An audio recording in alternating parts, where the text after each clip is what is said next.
Que serait la vie sans votre radio? N'y pensez pas, on n'a pas l'intention de s'en aller. Vous êtes des milliers à nous écouter. Merci à chacune et chacun d'entre vous.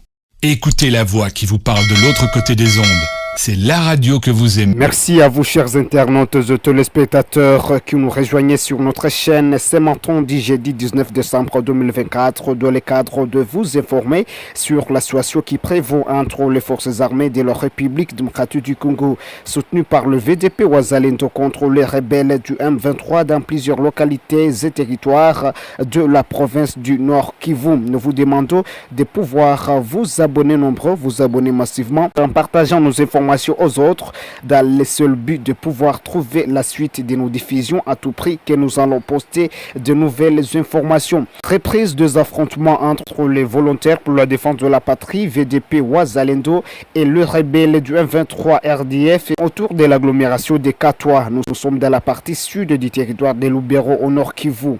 Selon nos sources sécuritaires, les volontaires pour la défense de la patrie VDP ripostent contre les attaques répétées de la part de rebelles du M23 avec la détermination d'empêcher la progression rebelle et actuellement pris le contrôle des villages de Matembe et Alimbongo.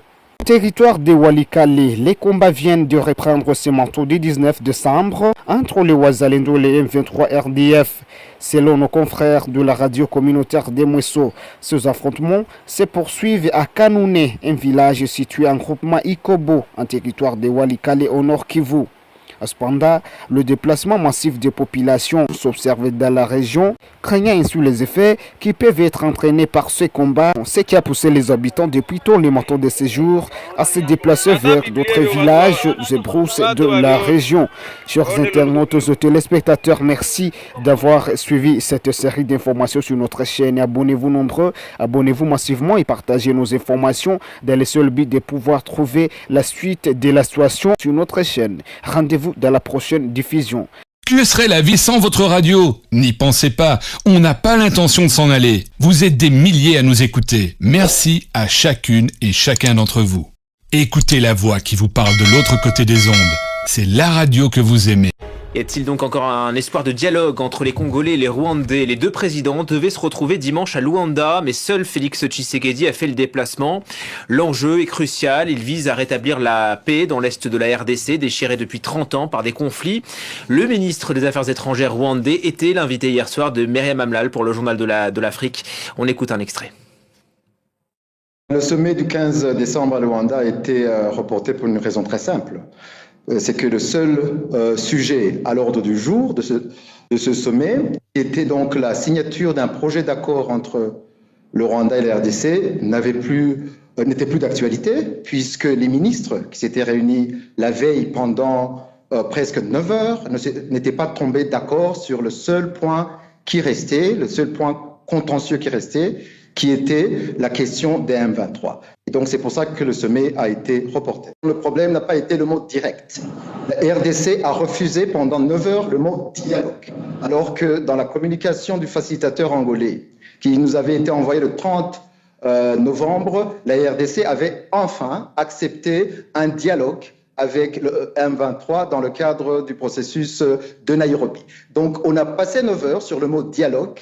Nous, le Rwanda, on a même été flexible parce que alors qu'on demandait un dialogue direct entre le M23 et le gouvernement congolais, on a demandé maintenant que le mot direct soit enlevé et qu'on parle de dialogue entre le M23 et le gouvernement congolais. Allez, on va décrypter cette interview avec vous, Stéphane Balong. Report déjà, hein, on ne parle pas d'annulation, mais de report de Luanda et dialogue direct avec le M23. On est encore dans la guerre de communication. Exactement. D'ailleurs, nous recevrons dans le journal de l'Afrique de demain soir la ministre des Affaires étrangères de la RDC qui répondra à son homologue.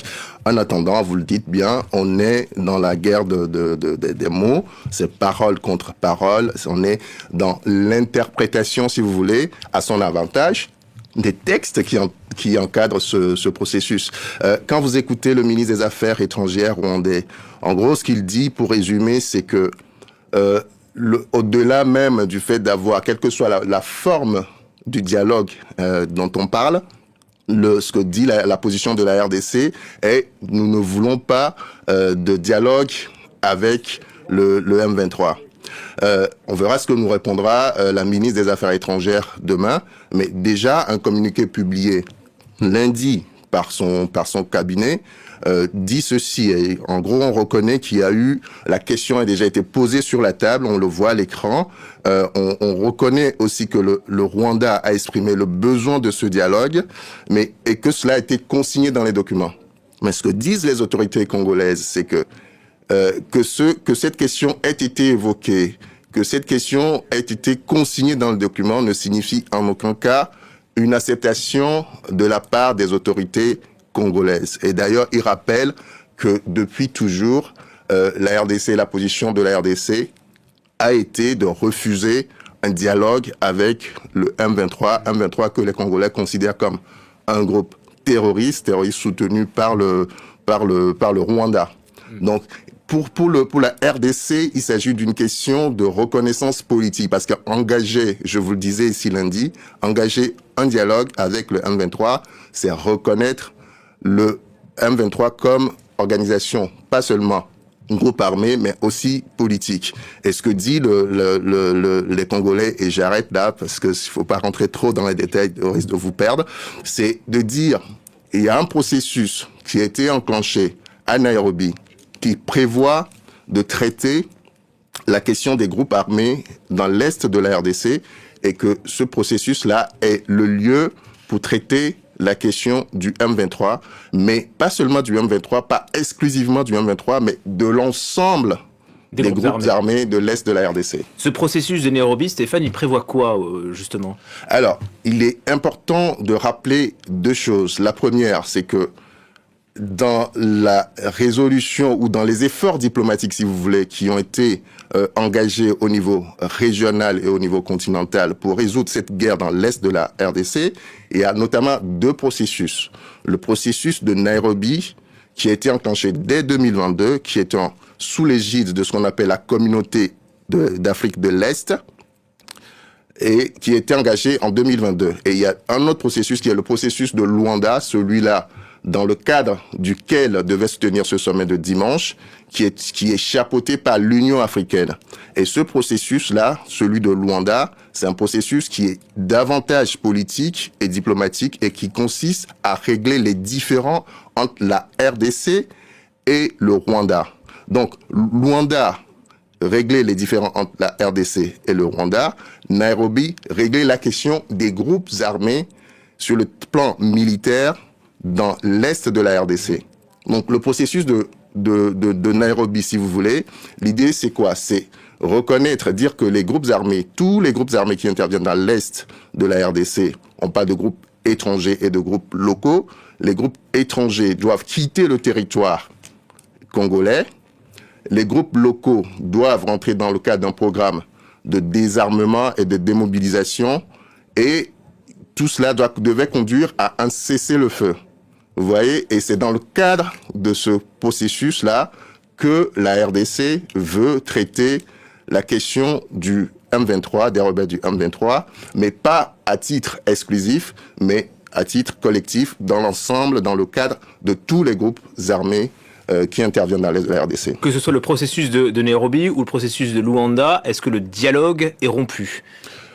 Quand on écoute les deux parties, non. Je vous disais ici lundi que des portes sont laissées ouvertes. Hier, le ministre des Affaires étrangères du Rwanda, qui était en plateau au Journal de l'Afrique, disait qu'ils attendaient, que les autorités rwandaises attendaient cet après-midi à Kigali, le ministre des Affaires étrangères de l'Angola qui est médiateur dans ce conflit. L'Angola, les Rwandais se disent favorables à la poursuite des discussions. Il me semble que les Congolais ne disent pas l'inverse. D'ailleurs, dimanche, même s'il n'y a pas eu de sommet, le président Tshisekedi était à Luanda. Il a discuté avec Lorenzo, le président Joao Lorenzo, qui est le médiateur, donc, mais aussi avec le président Kenya, l'ancien président Kenya, qui était sur place. Donc, des portes sont laissées ouvertes. Le processus va continuer en espérant qu'il aboutisse à quelque chose de concret. Et on écoutera avec attention la réponse en quelque sorte du ministre des Affaires étrangères au Congo. Merci beaucoup. Exactement. Stéphane. Que serait la vie sans votre radio? N'y pensez pas, on n'a pas l'intention de s'en aller. Vous êtes des milliers à nous écouter. Merci à chacune et chacun d'entre vous. Écoutez la voix qui vous parle de l'autre côté des ondes. C'est la radio que vous aimez.